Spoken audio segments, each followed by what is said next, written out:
kuolewa, elewa ya kwamba kuna nafasi nzuri ambayo Mungu amekuandalia. Ipiganie, usivunjike moyo.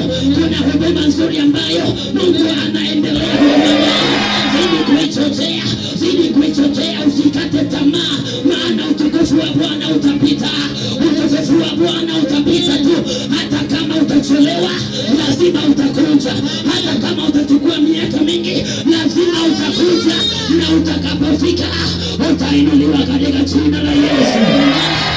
Usione ya kwamba nimeomba miaka mingi sasa unaona Mungu ajibu maombi.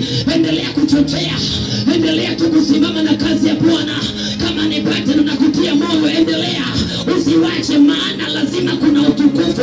Huwa kuna majira, kuna majira ambayo Mungu anayaamulisha ya kupangusa watu machozi. Kuna majira ambayo Mungu huwa anayaamulisha ya kupangusa watu machozi ambao hawatachoka, ambao wamemngojea Bwana.